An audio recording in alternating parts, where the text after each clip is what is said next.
Assalamualaikum sahabat semua, semoga tawa dan berkah selalu menyertai hari-hari kita. Pernahkah kalian bangun tidur lalu bingung apakah kaki kalian masih menapak di bumi atau sudah melayang di alam lain? Itulah yang dialami Abu Nawas pada suatu pagi yang aneh. Semalam, ia bermimpi begitu nyata, berjalan-jalan di alam kubur, mengobrol santai dengan tetangganya yang sudah lama wafat. Saat matanya terbuka, ia termenung di tepi ranjang. Jiwanya terguncang hebat. Ia bergumam panik. Waduh, jangan-jangan aku ini sebenarnya sudah mati, tapi lupa kalau harusnya aku tidak bangun lagi. Di tengah krisis identitas itu, istrinya masuk membawa sapu. Heh, Patua, kenapa masih melamun? Matahari sudah tinggi, ayo bangun dan sholat subuh, serunya galak. Abu Nawas menatap istrinya dengan tatapan kosong. Sholat? Buat apa? Bukankah suamimu ini sudah jadi arwah? Tanyanya polos. Sang istri mendengus kesal. Jangan melantur. Dengar ya, ciri orang mati itu gampang. Tangan dan kakinya pasti dingin sedingin es. Kalau kau masih hangat, berarti kau masih hidup. Mendengar teori medis dadakan itu, Abu Nawas meraba tangannya. Masih hangat. Ia pun lega. Segera mandi, sholat, dan bersiap pergi ke hutan mencari kayu bakar bersama keledai setianya. Namun hari itu alam sedang tidak bersahabat. Musim dingin sedang ganas-ganasnya. Angin hutan bertiup kencang, menusuk hingga ke sumsum tulang. Abu Nawas menggigil hebat di tengah hutan belantara. Ia mencoba menggosok-gosokkan kedua telapak tangannya, tapi percuma. Tangannya membeku, kakinya mati rasa. Tiba-tiba ia teringat ucapan istrinya. Astaga, tanganku dingin, kakiku seperti es. Celaka, ini konfirmasi valid. Aku pasti sudah mati di tengah jalan tadi. Karena yakin dirinya kini hanyalah seonggok jenazah, Abu Nawas berhenti menebang kayu.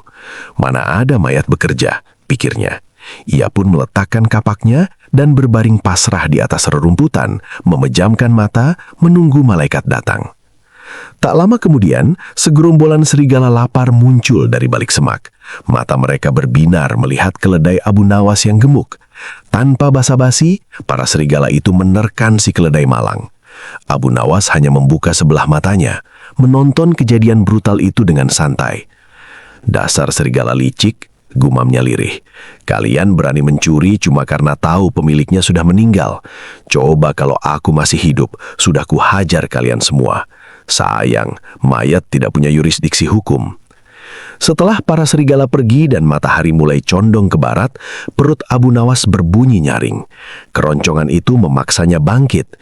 Ia berjalan pulang dengan langkah gontai, layaknya zombie kelaparan. Sesampainya di rumah, tanpa kayu dan tanpa keledai, istrinya menyambut dengan mata melotot. Mana kayu bakarnya? Dan mana keledaimu? Bentaknya. Dengan tenang, Abu Nawas menjawab, Istriku, sadarlah, suamimu ini sudah wafat di hutan tadi.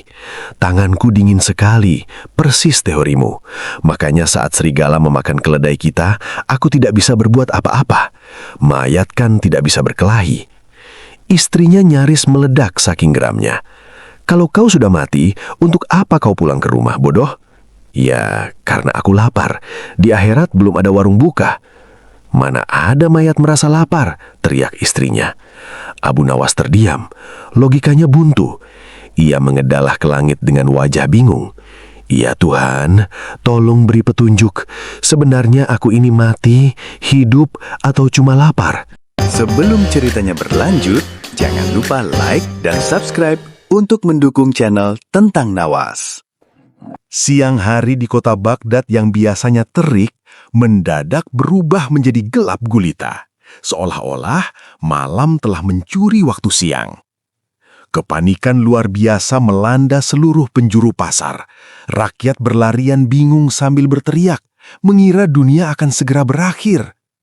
Di dalam istana yang megah, Baginda Raja Harun al-Rashid mondar-mandir dengan wajah pucat dan cemas, memanggil seluruh penasihat pintarnya untuk menghadap.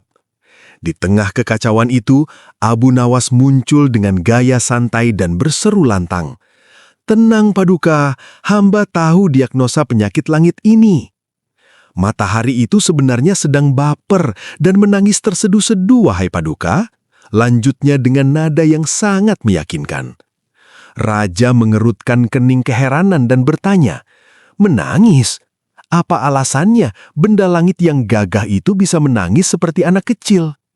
Dia kesepian berat, Paduka.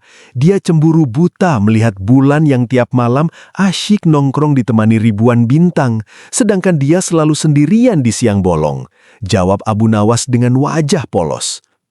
Raja berusaha menahan tawa geli mendengar alasan konyol itu. Lalu, apa resep doktermu untuk menghiburnya agar cahaya kembali bersinar? Pesta pora. Kita harus meniup trompet istana sekeras-kerasnya agar suaranya tembus ke langit, supaya matahari tahu kita semua di sini menemaninya. Tanpa pikir panjang demi menenangkan rakyat, Raja memerintahkan seluruh pasukan pengawal untuk meniup trompet sekuat tenaga di halaman istana. Ajaibnya, bertepatan dengan bisingnya suara trompet itu, piringan hitam di langit perlahan bergeser dan cahaya matahari mulai mengintip kembali.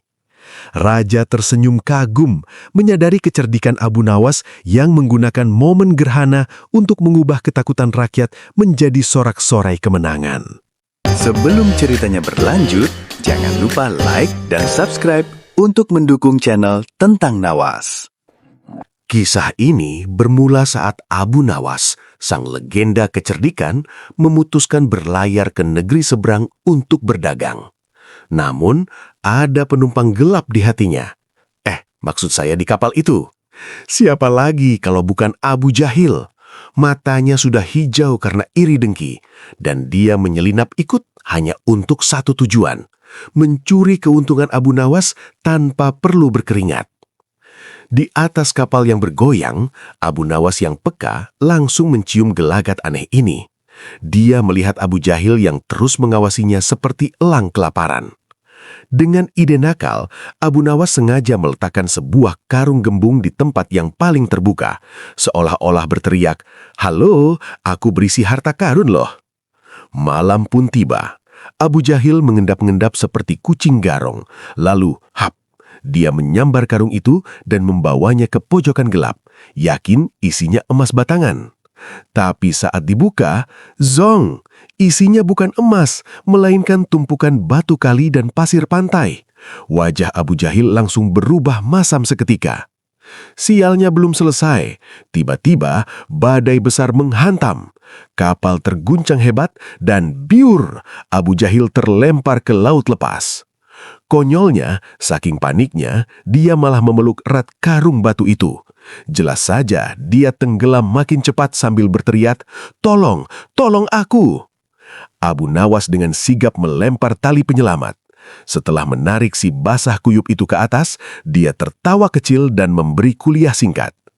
"Dengar kawan, jika niatmu mencuri rezeki orang, ombak kehidupan akan menghantamu lebih keras. Rezeki itu jatah dari Tuhan, tidak bisa kau ambil dengan licik." Abu Jahil hanya bisa terdiam, menggigil kedinginan dan menanggung malu yang luar biasa. Sebelum ceritanya berlanjut, jangan lupa like dan subscribe untuk mendukung channel Tentang Nawas.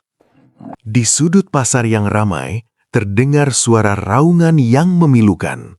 Bukan, itu bukan suara sirina, melainkan suara Hasan, seorang pendatang dari Afrika yang menangis terseduh-seduh di pinggir jalan layaknya anak kecil yang kehilangan permen lollipopnya. Abu Nawas yang kebetulan lewat langsung menepuk pundaknya. Ternyata Hasan baru saja kena tipu daya Abu Jahil, si penjual parfum yang aromanya wangi tapi hatinya busuk. Hasan menitipkan harta berharganya, tapi saat ditagih, ia malah diusir dan dimaki-maki seperti kucing liar. Mendengar itu, otak cerdik Abu Nawas langsung berputar lebih cepat dari gasing. Ia segera memungut pecahan kaca botol dan beling tak berharga dari tempat sampah, lalu menjahitnya rapat-rapat ke dalam sebuah tas kulit yang terlihat sangat mewah dan berat. Dengan gaya necis bak saudagar kaya raya, Abu Nawas mendatangi toko Abu Jahil. "Wahai Tuan Jahil yang terpercaya, sapa Abu Nawas. Aku hendak menitipkan tas penuh permata ini. Kalau seminggu aku tak kembali dari luar negeri, anggap saja ini rezekimu. Mata Abu Jahil langsung berubah menjadi simbol uang. Ia membayangkan kilauan permata di dalam tas itu. Tepat saat air liurnya hampir menetes, Hasan datang menagih titipannya lagi sesuai skenario yang telah diatur. Panik karena takut kehilangan kepercayaan nasabah kakap di depannya, Abu Jahil mendadak berubah jadi malaikat. Ia buru-buru mengambil titipan Hasan dan menyerahkannya dengan senyum palsu paling lebar sedunia. "Ah, sobatku Hasan, ini hartamu. Aku cuma bercanda tadi, jangan marah ya." Hasan pun pergi dengan hati lega.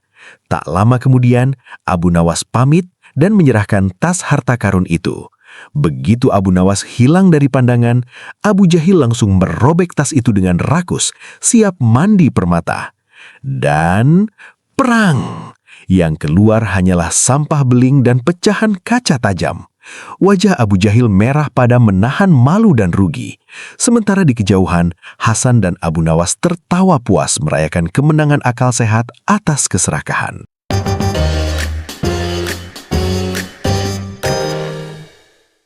Terima kasih sudah setia menikmati cerita hikmah dari channel Tentang Nawas. Jangan lupa like, komen, dan subscribe sebagai dukungan untuk channel ini. Sampai jumpa di cerita Abu Nawas lainnya.